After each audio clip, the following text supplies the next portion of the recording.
Kia ora, Tefano. Welcome back to Two Tipsy Plants podcast, where we talk plants and drink booze. My name is Sasha. And my name is Sasha. And in today's episode, we are finally talking about orchids. And we are finally tipsy again. Well, yeah, all cards on the table. We are recording the second episode tonight, just because we found that sometimes it actually works better with editing and stuff to record two episodes at once, but it doesn't work that great with the wine sometimes. Yeah, so essentially what you are going to encounter right now is us past a bottle of wine. We are finally talking. Sorry, we are having cheese as well, just to kind of soften the effects of the first recording. Bottle? Yeah. So we are finally talking about orchids because I think for a couple of episodes we were like, we need to make an episode that is just on orchids, just because there are 28,000, more than 28,000 species of orchids present. Species, and there's not even crosses. Yeah, it's present. Obviously, we're not covering all of them. Buckle up. But yeah, we will talk about some tips for actually owning orchids and taking care of them. We will cover some history. We will talk about orchids with really weird names and also orchids that deceive. Yeah. And yeah, just probably some personal experiences on owning orchids. But Yeah. obviously, before we start, We need to get refueled. Sasha, what is the wine that we're having? The second wine that we're Oh having my today. gosh, what is the second wine? Kings and Ass. Sorry, not Kings and Assholes. Aces and Arrows. Pinot Noir. I have found this bottle of wine because of Jamie. Mhm. Because he's like, ooh, this wine looks like a fun concept. It does look, the label looks really cool. The label looks very cool. It looks like Playing cards? playing cards, yeah. Yeah. But the concept of this wine is every year the vineyards produce a small batch of wine and they release it under Aces and Arrows. Okay. Like So is it like clear skin, but... but upscale. Okay. This one is So by it's a gamble. it's a Aces and... No, I'm just saying, like, it's because it's playing cards, you know, it's a gamble. yeah. I see what you did there. So yeah, this one is Aces and Arrows by Greg's Pinot Noir. So Greg has had experience in Napa Valley, US. He had experience in Hawke's Bay, and he had experience in Marlborough. This wine is from 2021 vintage of Central Otago. Ooh, Pinot Noir from Central Otago is It's always always good. nice. Mhm. And this one is a bit more fun. Pinot Noir is always fun. This one is wild ferment Pinot Noir. Is wild ferment. Ooh, Yeah, I don't think we had much of wild ferment on our podcast yet. I'm not a big fan of wild ferment, but the wild ferment that I've tried before was always whites. Wild ferment works better in reds. So I'm On my curious to try. opinion. I'm curious to try the red one. So yeah, wild yeast fermentation, also known as a spontaneous fermentation or indigenous fermentation, refers to a process of allowing naturally occurring yeast strains to present itself in a wine and to Infect the wine. infect the wine and influence the wine. That usually ends up in very interesting outcomes. I guess it is a bit of a gamble. It is a gamble, to be honest, because it results in a nice and complex wine, Mm. and that actually shows that terroir is the environment that the wine came from, like soil and climate, Conditions and environment, call it that Yes. way. Mm-hmm. but also it influences the consistency of the wine. Not like As How in consist- how how consistent the consistently batch is. good, yeah, how consistently good or bad is the batch. Yeah, So yeah, that is why it is a gamble. fair enough. Let's try this one.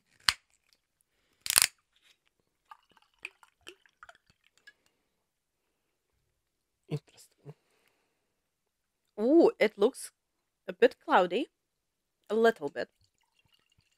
Well, wild ferment you would expect. Hey, it still smells like Pinot Noir, but it doesn't smell like your typical Pinot Noir. Nope.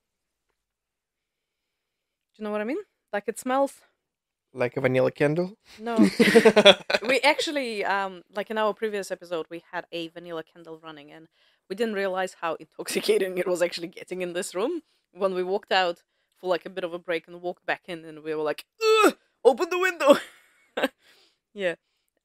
Honestly, it smells like a mix of kvass brought with wine to me. It does. Yeah. Well, kvass is essentially a yeast. It's a fermented bread. Yeah. Fermented bread drink. Mm. Don't ask. So yeah, it's quite bready.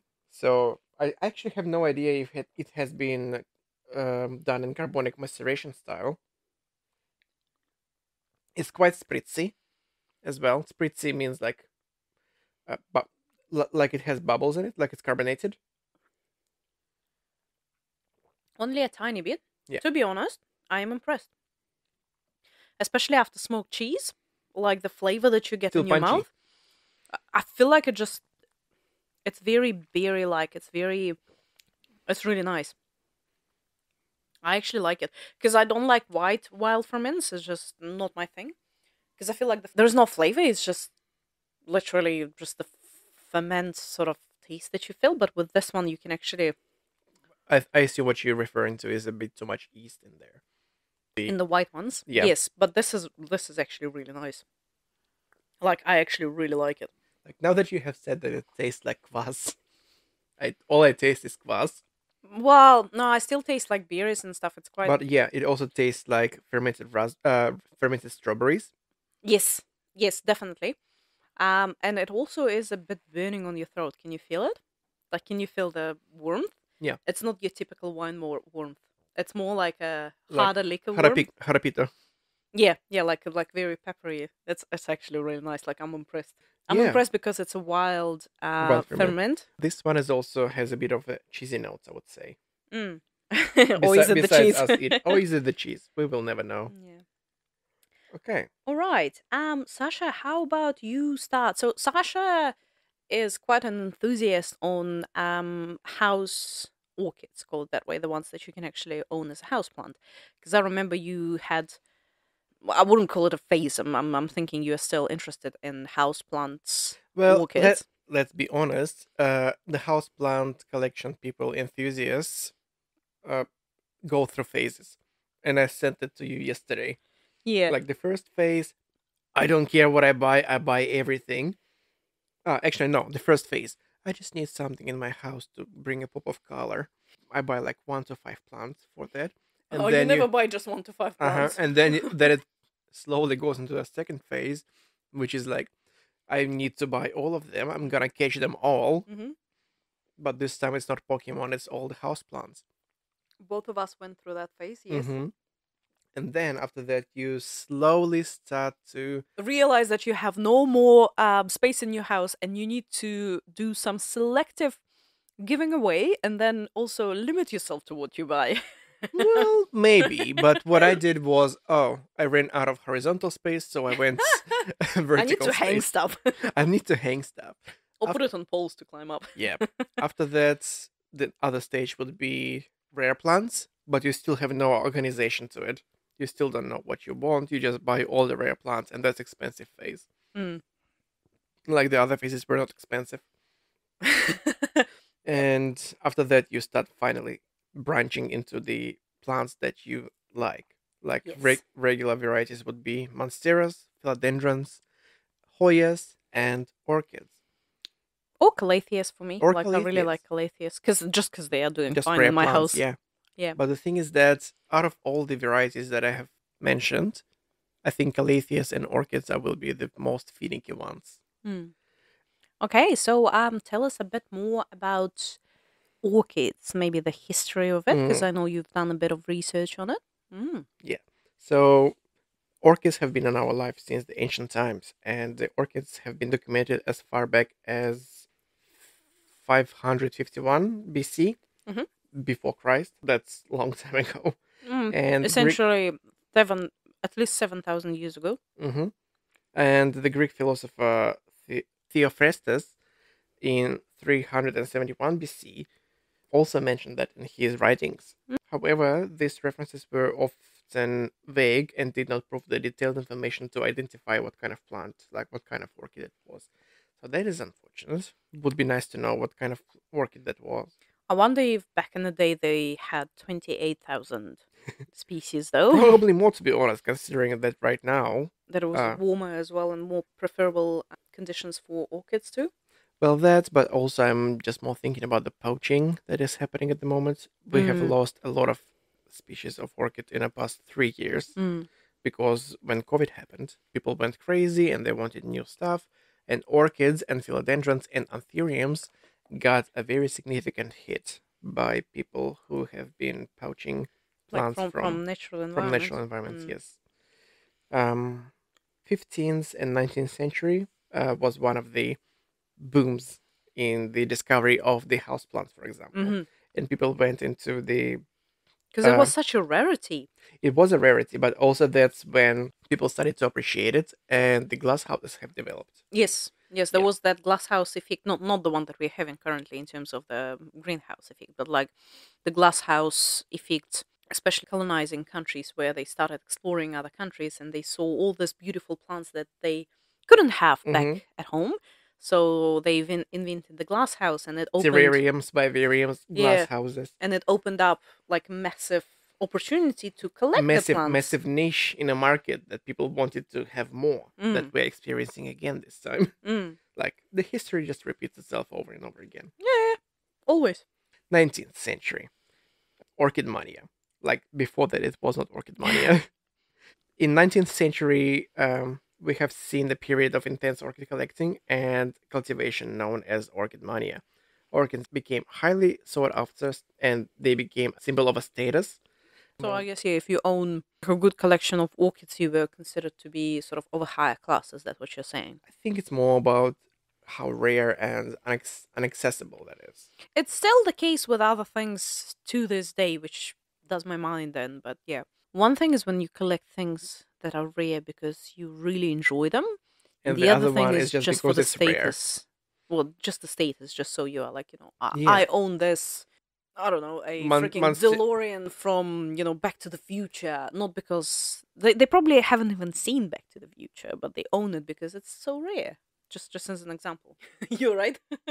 I'm just trying to remember the name of the plant that literally was on my mind for the past 3 years because it was rare plant that everybody used to talk about, but it's such a piece of shit and it's all because of status. Monstera. Is it one of those wide-leafed ones? No, not even a white-leafed one. Monstera, not Peru. One eternity later. So yeah, one of those status monsteras that used to be so inaccessible for a long time was Monstera obliqua, Mm. which essentially is Monstera with slightly elongated leaf. And if you know what Monstera adansonii is, or monkey mask, that is what it is. But it's So it's slight, it's like a smaller monstera. small Monstera, elongated leaf, bigger holes. Obliqua? Yeah, Obliqua. yeah, obliqua. And that was highly sought after plant. It is very collector's plant as well. It originated in Peru and it have started to spread from the collectors. So everybody who has it essentially has it from one single collector. Ah, I see. So it kind of has more holes than the plant, call it that way. Yeah, that's the good example of the status plant. Yeah. So I guess orchids were status plants as well. Yeah, now it's monsteras. Um, 2 hours later. in ancient Greece, the word orchis meant testicles and was used to See, that's what confused me into thinking that orchids symbolize male genitals rather than female genitals. If you are curious, we've actually covered this topic about orchids symbolizing genitals in our mythology of think plants 5. episode. I I think think it. it's episode Yeah, I 5. think it is episode 5. Yeah. So yeah, men's testicles. Mm. That was used to describe the orchid's pair tubers. So I think maybe it was referring to dendrobiums. Like the tuberous. Tuberous orchids, yes. Mhm. The bulbous. Oh, the bulbous. Which were thought to resemble testicles, led to believe that the consumption of those tubers would influence the gender of unborn child. Okay. So a couple of fun facts about the orchid. Vanilla orchids. Oh, I love vanilla. Yep. The vanilla flavor that we commonly associate with sweetness and desserts comes from the pod of the vanilla orchid, Vanilla plantifolia. The pods are carefully processed to extract the aromatic compounds that create vanilla flavor. Mm. If you would like to know more about vanilla orchids, go to previous episode. Yeah, because Now, we kind of covered it in our plants. coincidentally, Plants on currencies episode. Yeah, I think it was present on Madagascar. Madagascar. Yeah. Orchids, flowers, and insects, which Sasha will cover a lot. Oh, I will cover a lot of it, so don't even talk about it. Yeah. What I found quite fascinating as well is all the orchids, just like human face, they exhibit extraordinary bilateral symmetry.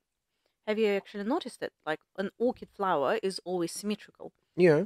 Yeah, which is like amazing because you get flowers, you get Yeah, a lot most of flowers are circular symmetry. yeah, but they are not 100% symmetrical sometimes. You know what I mean? If you cut one flower in half, it doesn't mean that on one side it has 20 florets and on the other side it has 20 florets. So, would you like to slowly go into the pollination of orchids, maybe? Mm, do you think we should cover the natural pollination and then I'll cover what Yeah. I've done in my life? Yep. Yeah. Okay. So I'll start with the natural pollination. So what we did with Sasha kind of focused on the owning of orchids and sort of house growing the orchids yourself Yeah, aspect of orchids. Because it just fits into my experience. And I sort of focused more on the wild orchids and stuff. So we will kind of be switching between those two aspects from time to time, but I think it's going to make the episode even more interesting. Do you know that most orchids' pollen, it's not actually like powdery? It is packed into pollinia, a neat waxy parcel no bigger than a sesame seed, which pretty much is like a tiny self-adhesive disc. Well, maybe my part will not be a separate part, but will be an addition to your part. Yeah, obviously, yeah. But it's just a fun fact. Like most of the flowers, they have a like a pollen, as in like a powdery pollen. Where It is the fun fact that I have experienced in my life myself, because back in Russia, I owned an orchid, Phalaenopsis, the easiest orchid that you can own to is it begin the one with. that I have? Mhm. Yeah. So if you go into your plant and see that protruding thing, that is like a knobby thing, on the tip of it, you will see, if you own a white one, you'll see two yellow dots. That's the pollen sacs that Sasha is talking about. It's called pollinia. Pollinia. Mhm. And if you reach past the knob and just Scrape it towards yourself, it will stick to your finger on the disc that is connected to two pollinias. And that's how the insects are getting that on their head. And if you want to pollinate your orchids, you get that. I used my tweezers for that and place it a bit lower down the flower. like on the other flower. Same flower. Oh, I mean, if the orchid is considered self-pollinating, then yes, because some of them are self-pollinating and some of them obviously they need cross-pollinator. To sort of elaborate more on the pollinias and what Sasha has described, orchids are actually savage. Mm-hmm. So most of orchids, you know how like when bees travel from plant to plant, they collect The nectar. or pollen or like something. They get a reward. Most of orchids, they deceive the insects that they will get a reward, Yeah, but they don't. Like one of those orchids that looks like a female bumblebee. There are a lot of orchids. I will cover it actually a bit later, but most of orchids, they deceive the insects into something else so that they can actually attract them. But most of the orchids provide no reward. So, for example, a Caribbean bucket orchid, Corianthus speciosa, and speciosa means showy, it traps bees in a smooth-sided pail filled with sticky fluid. Their only escape is through the narrow tube, in which they are immobilized for about half an hour, just long enough for pollen sacs to be attached to them and the adhesive to dry. So pretty much the bee flies into it, slips off the little tube, call it that way, gets stuck in there. all the little pollinia gets stuck onto the bee, and the sticky thing dries, and only then the bee can fly out and actually pollinate the other orchid. But the bee receives absolutely nothing out of that experience. To me, it was like such a pretty flower, but there is nothing to it. You know what I mean? Yeah. 8 hours later. But I will start with orchids that deceive. Mm-hmm. So a lot of orchids. So what I found from my research is it's either the orchid looks like an insect, and the insect, it's usually the male insect, it either tries to mate with it, Yeah. or if it thinks that it's a male insect, it actually tries to attack it. Actually, I actually have not seen that aspect before. I've only seen the aspect of a male trying to mate with a insect trying female. to mate with a female. No, there are some orchids that are actually male-looking insects, and the male insect tries to attack it and obviously shakes the pollen that way.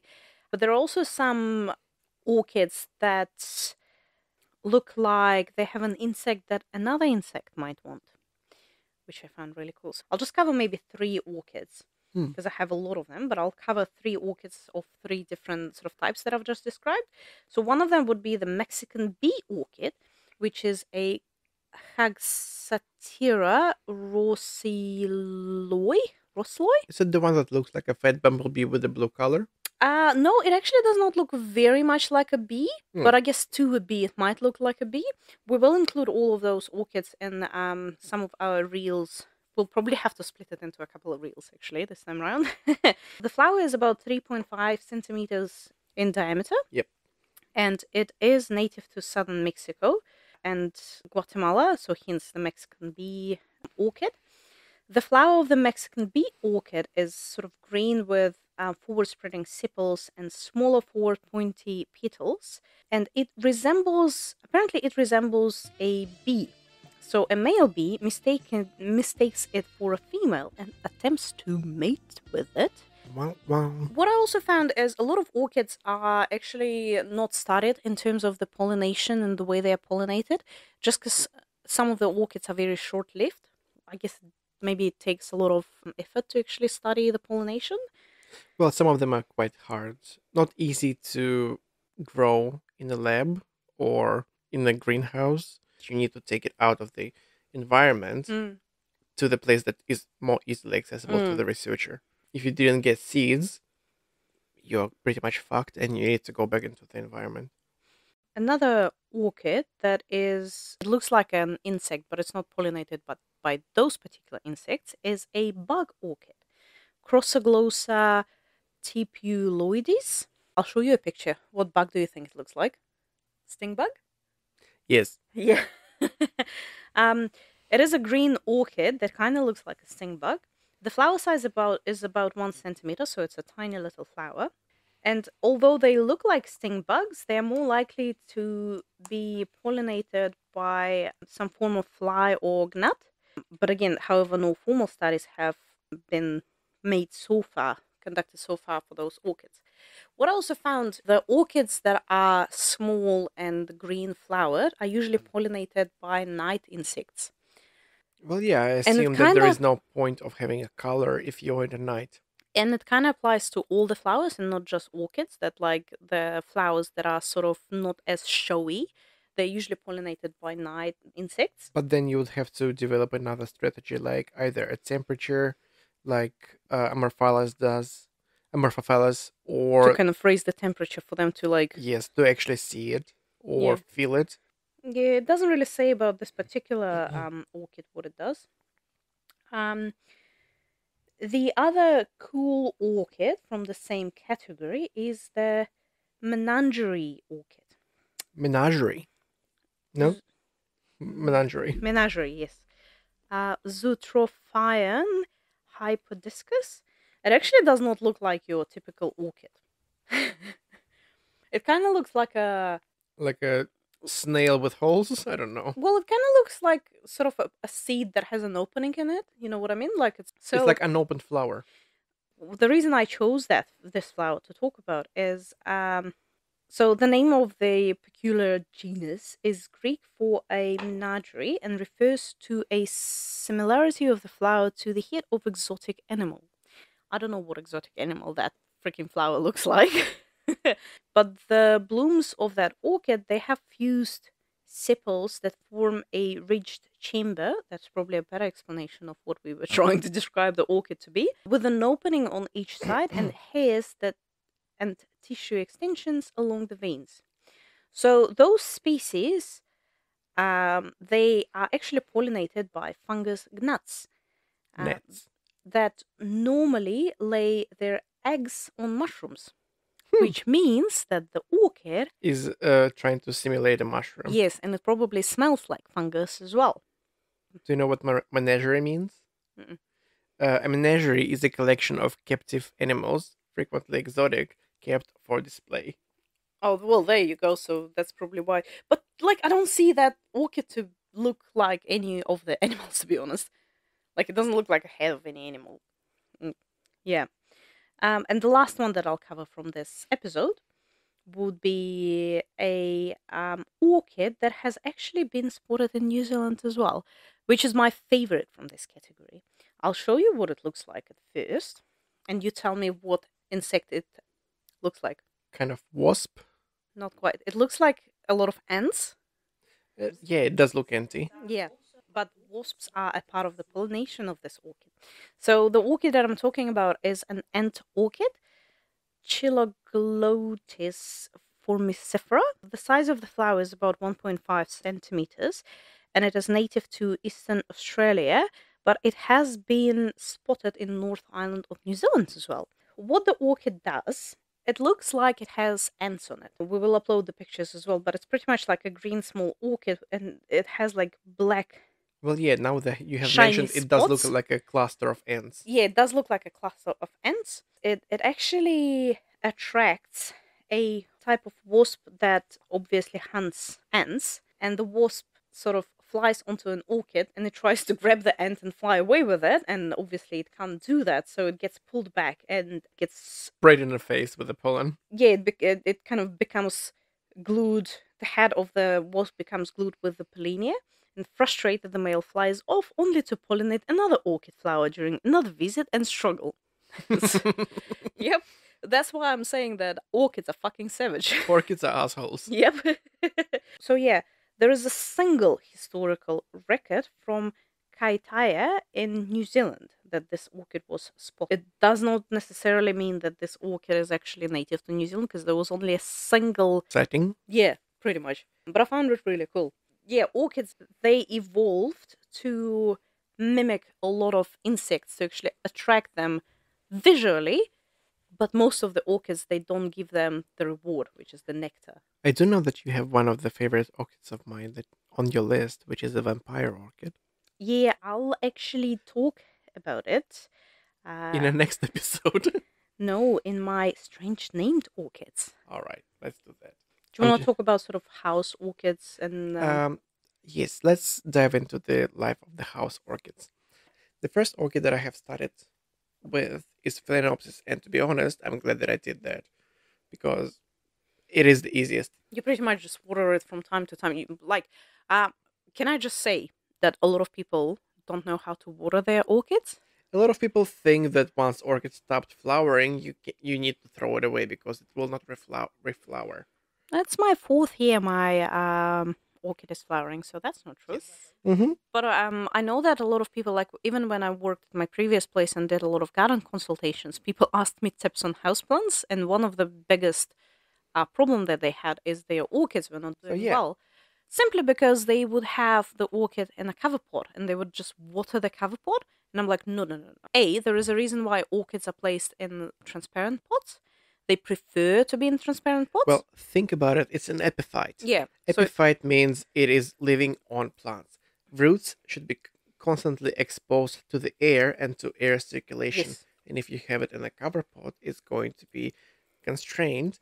It will not see any sunlight, and air circulation will be shit. To be fair, my orchid is it's not in a transparent pot, but it actually has a lot of space in that pot. But also you need to take your orchid out, put it like under your tap running water, and actually let it drain completely before putting it back. Like the orchid should never be in standing water, because this is what kills the orchid the most. Mm. and people don't realize it, unfortunately. Yes, that's what I usually call orchids from any of the box stores. A doom orchid, essentially. Just because all of An them orchid are to be doomed. an orchid to be doomed. It's like a cheap Well, present that people gift to other people as well. but that's why probably people think that if you have that orchid that been gifted to you, it's a one-time thing. It will not reflower to you. Which is really sad, because if you think about it, and It's a all the $40 plant as well. yeah, but also like all the pollination process that we've just talked about, it actually takes effort to pollinate an orchid and reproduce it. So people who think that it only flowers one and you can toss it away, sorry to break your world, but no, they do reflower if you take a proper and easy care of it. Still punchy. Circling back on your comment just now that it takes an effort to grow from seed for orchid, do you happen to know how many seeds does one orchid produce? I don't know, 100? The low end is 6,200. Yeah. The But high it doesn't mean end, that all of them will germinate, though. not all of them. Yeah. Unfortunately for orchids, they don't have the, let's call it, food sac. Yeah. It's just a seed that will germinate in Yeah, favorable condition. Like let's say, Gymnosperm. It like doesn't let's have a say an gymnosperm. avocado seed has a packed nutrients in its seed Yeah. to actually feed the seedling for like an X amount of time before. Yep. Like the seedling can actually get its nutrients from soil. Yeah. So yeah, for example, Dactylorhiza maculata has 6,200 seeds in the capsule, whereas Symbium is 1,500,000 seeds in a capsule, and How many of those would germinate though? I'd say like 30% at least, Yeah. which is a lot. And to be honest, most of the orchids are grown on a commercial scale. They are grown in laboratories, and people will just shove a stick into the opened pod and then put it into the glass jar with agar-agar, which is like nutritious substance where it can grow, and you'll get 100 to 200 plants per bottle. Some people actually can buy those bottles as well, but there's going to be risk of your own if you want to take the plants out of the bottles and try to adapt them to the environment outside of the bottles. But also, you can propagate them several ways. Main three ways are seeds, Sasha discussed it. Another one is separation, like division, which you have a big plant and you divide it. So pretty much like what you do with calatheas Yeah. and peace lily. Yeah, but also it depends on the variety of orchid that you have. Like, it doesn't really work as well with Phalaenopsis because it's usually one main plant. But it will work well with Dendrobiums, Cattleyas, and essentially all the other ones that have bulbs, because that means that they're going to have multiple plants. And the other one, which is not controversial one, but quite challenging one, is growing them or propagating them from the flower stem. Can you do that? If when I used to work in a garden center, there were several times customers came back to me with Phalaenopsis orchids, and they had a baby orchid growing on a flower stem. Oh, that's so cool. It needs to meet very specific conditions to do that in house. So I guess if you have that, you can pretty much like once it's mature enough, you can cut it off and sort of grow it as- Once it has aerial roots, you can cut it off and plant it. That's awesome. Another thing to consider that there are several types of orchids, varieties of structures within orchids. So freaking many. But I guess that you can divide them in like 5 categories. Would you Yeah. say that? Yeah. So the first category will be plants with fleshy leaves, no pseudobulbs. The pseudobulb is slightly rounded, tear-shaped, thick part of a plant. Yeah. So for the fleshy leaves and no pseudobulbs, usually evergreen, Mhm. you do not need direct sunlight. You need plenty of shade, but still need a lot of light. It does not require usually a resting period as well. The good example of that will be Phalaenopsis. Which is pretty much the supermarket orchid Yeah, that you can get. That's Yep. a very easily accessible plant. You can easily grow them on a windowsill with a sheer curtain and make sure that you don't leave roots in water so it doesn't rot. Yeah. I have mine hanging because we don't have ceilings. We have like cathedral ceiling, call it that way, with this exposed rafters. Max, my husband, helped me to install a couple of hooks into those rafters, and I have mine just hanging on one of those, about a meter away from the window. But it's sort of at the level where the top part of the window is. So it does receive sunlight, but it never receives direct sunlight. And it's Yeah. doing really well there. It's actually flowering right now. Yeah. And it looks beautiful.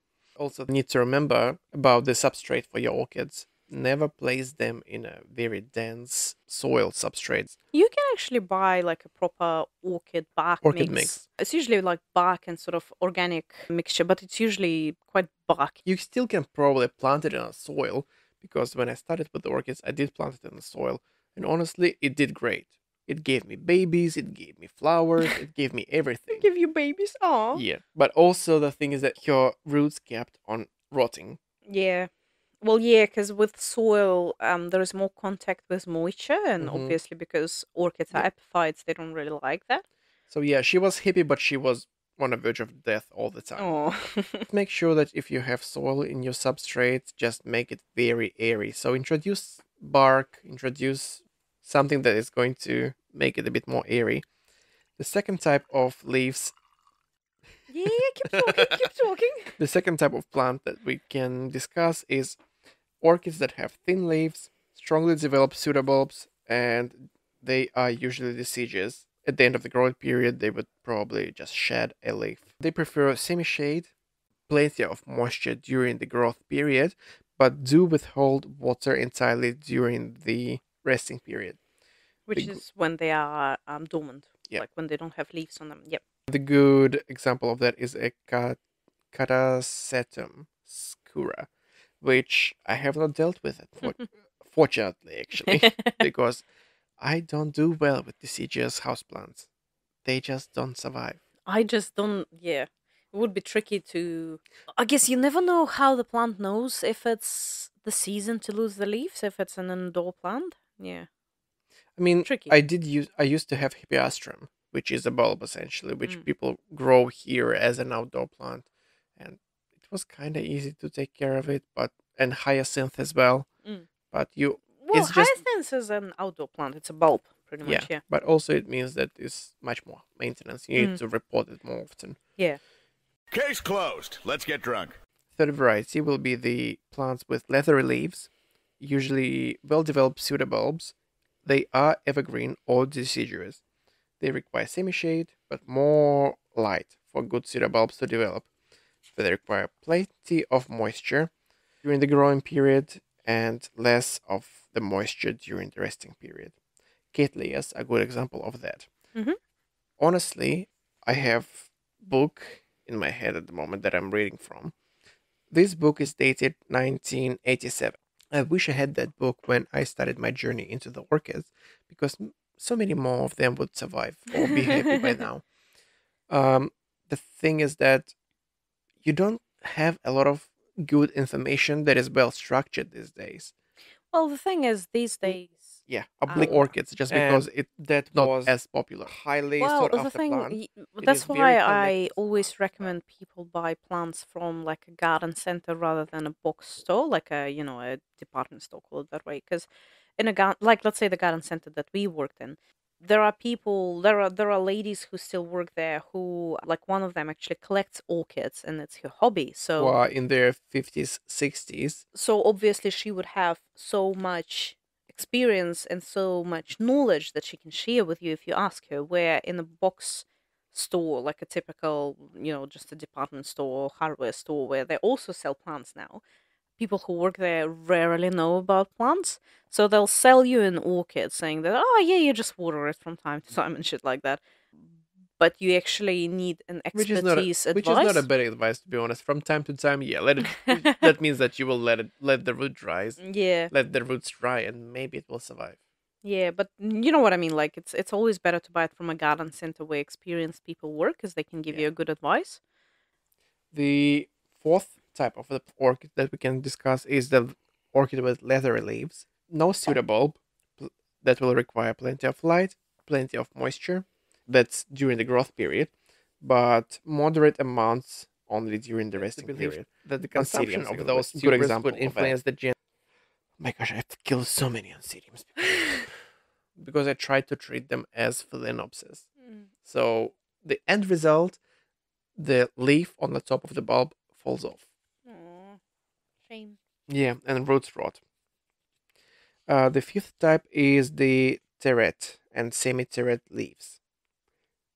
No pseudobulbs. It requires strong light, plenty of moisture, that's during the growth period, and moderate amount of moisture during the resting period. Vandas are the great example of that. They are so beautiful. Vandas They are are the most probably beautiful orchids I've seen. they are probably the most purple ones as well. Like they actually have that beautiful iridescent purple color in They are them. also the smelliest ones. Like Like in in a a good good way. way. Yeah. In a good way. Like the more aromatic. The most aromatic ones, yeah. Yeah. So Cattleyas, Anthediums, and Vandas are usually the ones that are the most aromatic ones. I am yet to see Phalaenopsis that is quite aromatic. The one that I have doesn't smell at all. I will segue into the orchids with strange names. Oh well, if you must. Uh, Beach.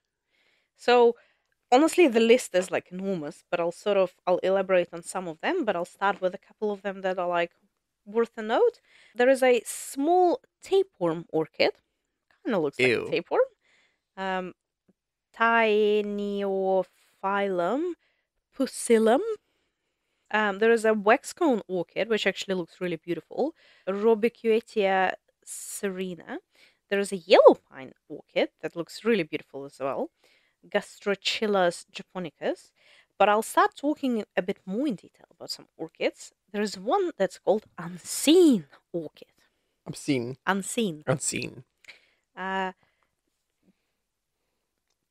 Chamayanthus brachystachys. So the orchid, I'll show you a picture. It doesn't look anything special. It just looks Oh. like a tiny little eye. It It looks like a no. smiling face, doesn't it? It does look like a smiling face, but all I see is a little starfish. No, this is Patrick. Yeah, it kind of looks like a starfish, true. The flower is actually quite tiny. It's only like half a centimeter wide. And the native range includes Peninsula Thailand, Borneo, and Java. It is a miniature orchid with a small, drably colored flowers. And the common name suggests that the flower is actually often overlooked, even in full bloom. Did you say Chamorchis? Chamayanthus. No, I don't have that in my list of orchids for garden cultivation. Well, again, yeah, my orchids are more sort of the ones that grow in natural ranges. So the genus name comes from the Greek word chamai, prostrate, and enthos, flower, referring to the insignificant blooms of the species. The flower does not open widely and so appear to form a small tube. So it requires a relatively long-tongued insect as a pollinator. It doesn't say what particular insect, but I see why it's called unseen orchid because the flower is quite tiny and it's sort of small and green. Long-term insects usually are butterflies. Yeah, so it could be pollinated by a butterfly. But yeah, it makes me wonder, maybe it's a moth though, because moths are nocturnal.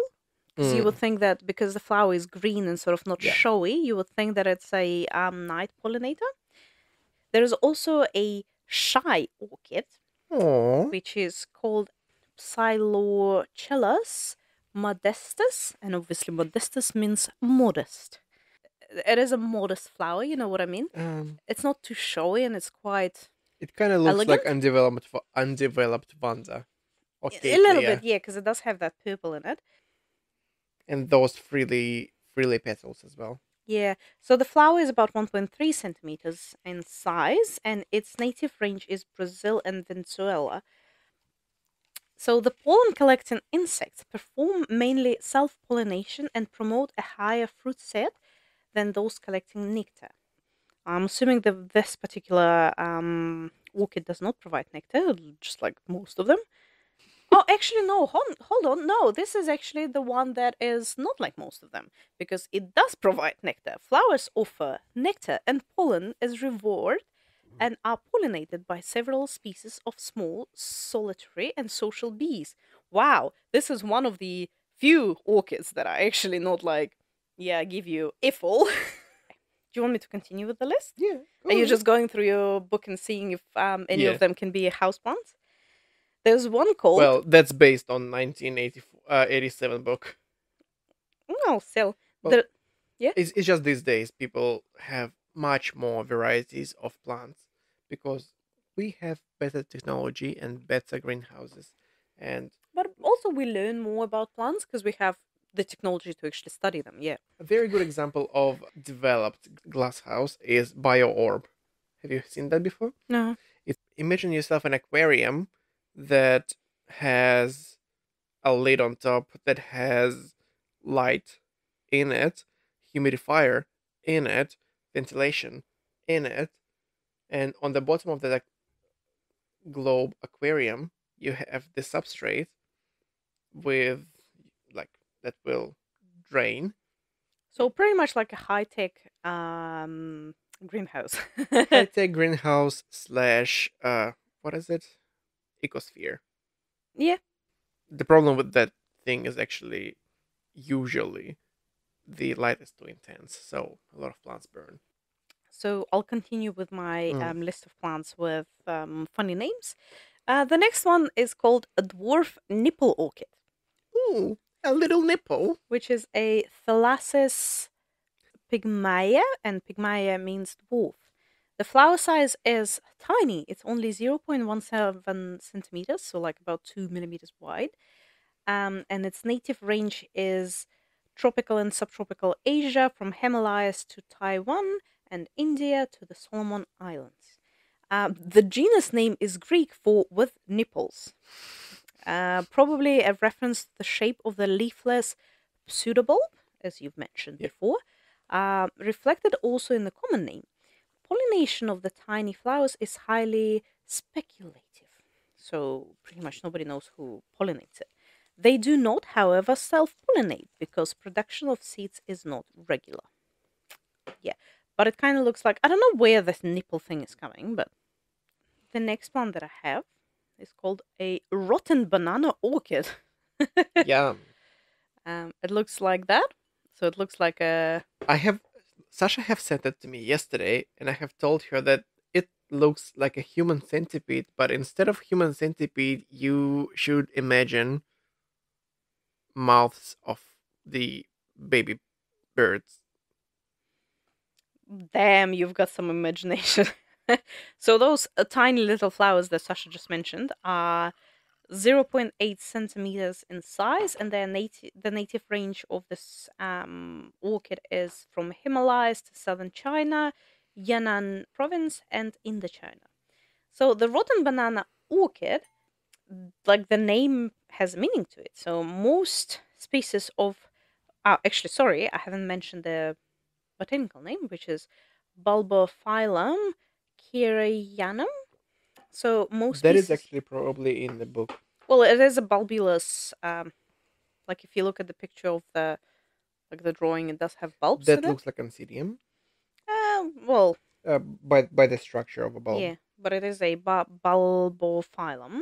The pollinators are the fruit flies, and the fruit flies actually think that it is like a rotten fruit because it smells like a rotten fruit. However, for the unfortunate fruit fly, there is nothing here to eat. So again, an Typical. orchid, a typical orchid, yes, the orchid that deceives. The next one with a funny name is a hairy toilet seat orchid, which is called Stelis pilosa, and pilosa means with long, soft hairs. Does it flush clockwise or anti-clockwise? Which hemisphere is it in? I mean, it kind of looks like it just looks like a ball, like a hairy ball. I don't think it looks like a toilet seat. It looks like a bloated nepenthes. Mm, Bloated pitcher plant with a hairy rim. yeah, kind of maybe, and like a little tap on top of it. Yeah, maybe that's why it's called a toilet. It's a Orchid. bidet. The flower of a hairy toilet seed orchid has fused pale yellow to green sepals. The laterals fused to form a shallowy sac-like pouch that is ribbed and hairy inside. That does not like appealing. It does not sound appealing at all.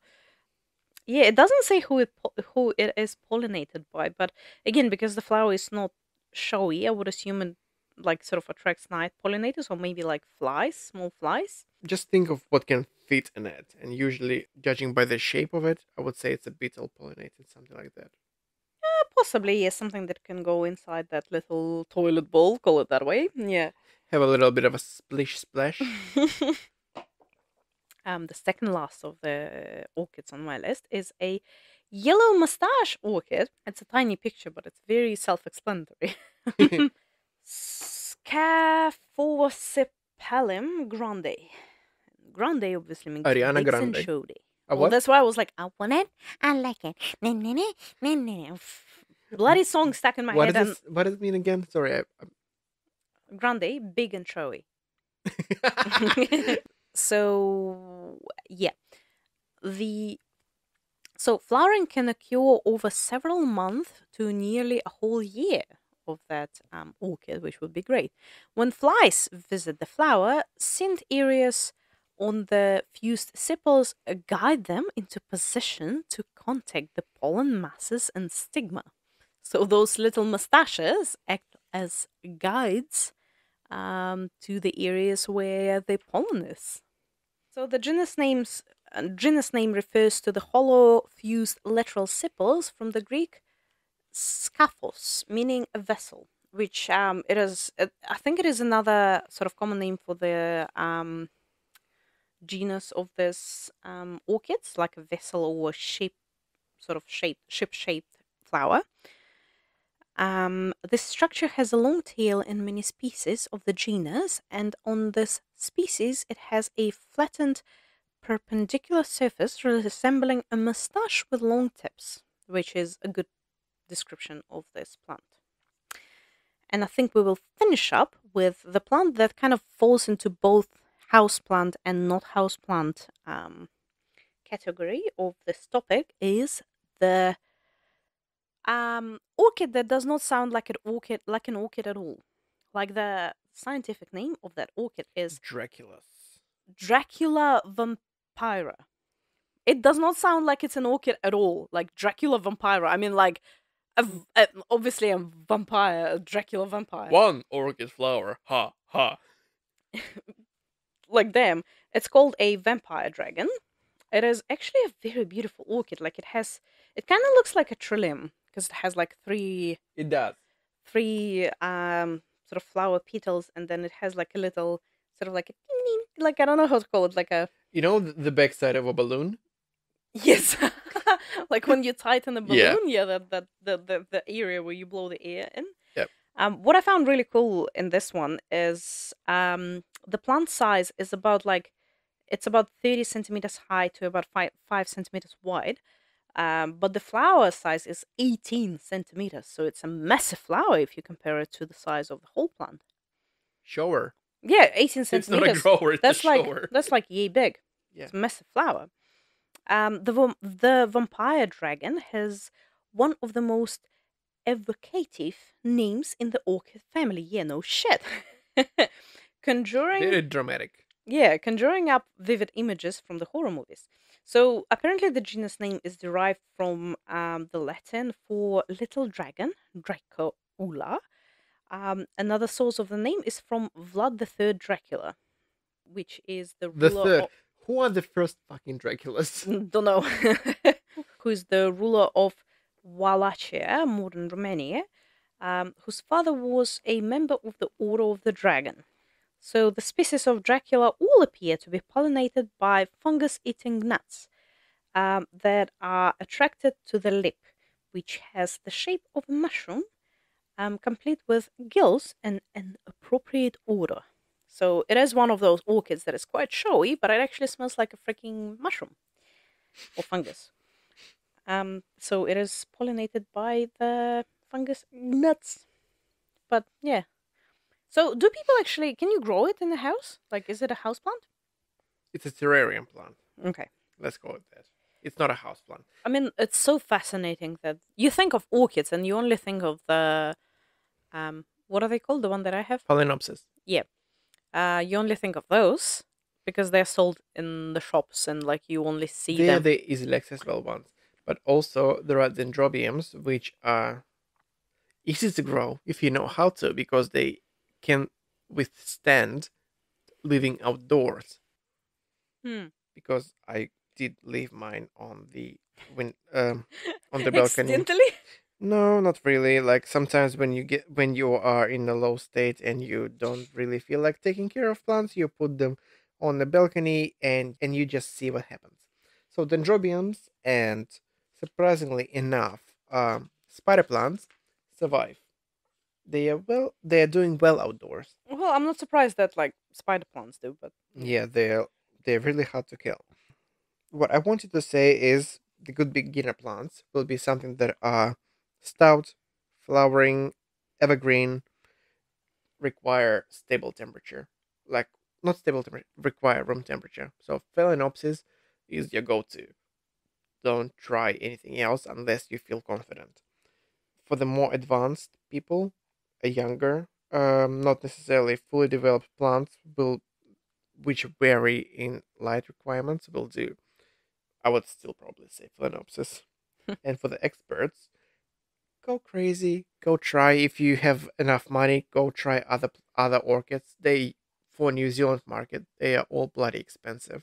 But maybe do a bit of research on how to take care of them. There are actually a couple of books that I found. There is one called Understanding Orchids. I haven't read it myself, but the reviews are really great, and it kind of explains different types of orchids and how to take care of them.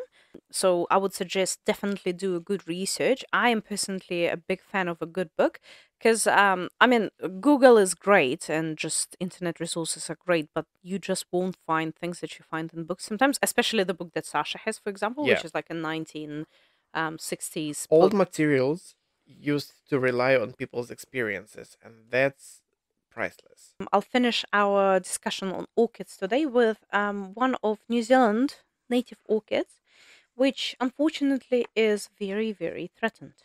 The orchid is called a banded helmet orchid. The botanical name of it would be Corybus casei. It is actually a tiny little cute orchid. Look at it. So it is a helmet orchid, so it kind You of know looks. what it reminds me of? Plants versus Zombies. Yeah, it kind of looks like it, doesn't it? Yeah. It is a tiny little orchid, but unfortunately, it is actually very threatened because this particular orchid grows in wetlands and bogs. See how tiny it is? Just compare it to the Oh my hand. gosh, it is less than Kind of looks like maybe about like a fingernail size. like a pinky nail. Yeah. Well, that's a very young specimen. There are efforts to actually propagate them and kind of give them a second chance to not get extinct. I tried to look for the pollinator of this species, which was really difficult to find, but Probably still nets. yes, because obviously it grows in wet conditions and it loves wet conditions, so you would think that it's gnats. The main threat to this species is, unfortunately, obviously, the modification of the wetland habitat, which is, guess, guess what is the biggest problem? Pastures and landscape Yes. development. Mostly pastures, unfortunately. So, it's the increased nutrients from the farm runoff. Uh, okay, maybe let's finish with a good note. I actually really liked this research and it got me inspired to get another orchid of a different type than the one that I have. And I know exactly where to find them. Oh, really? Well, tell me what is the type, and I'll tell you where to find them. Okay, you'll have to suggest me a type. Because I'm not sure. But yeah, give me your suggestion and yeah, if I like it. Well, we will go to my place that I know. Okay, sure. I know you'll need it. Sasha just took a minute reading the outro notes. Like for a second, I thought that she gave me a list of the orchids that I need to approve, and she was just slightly hinting that it's time to wrap up. Oh boy, it is time to wrap up. It is time to wrap up. Thank you guys for listening to us, and that is a wrap on Two Tipsy Plants for today. Thank you for getting tipsy with us and joining our plant loving shenanigans. We hope we have inspired you to grab a glass of wine or two, maybe a bottle or two, just like we did, and leave your friends some extra love. If you would like to help our podcast, feel free to follow us, And share mainly share with your with other your plant friends. loving friends because honestly we are enjoying making this podcast a lot But and it's just so gratifying to see the audience grow. Honestly, have you seen that we are very slowly, but we are growing our audience, and it makes our hearts melt. It's like it's great. Like honestly, thank you It's like, so hey, much. people are listening to us, to our shenanigans, our Thank you kids' so much for shenanigans. doing it. Yes, and we really appreciate it. Thank you so much, And yes, keep it green. and keep it tipsy. Sasha's sign out. Da-da-dum. Bye. Yay!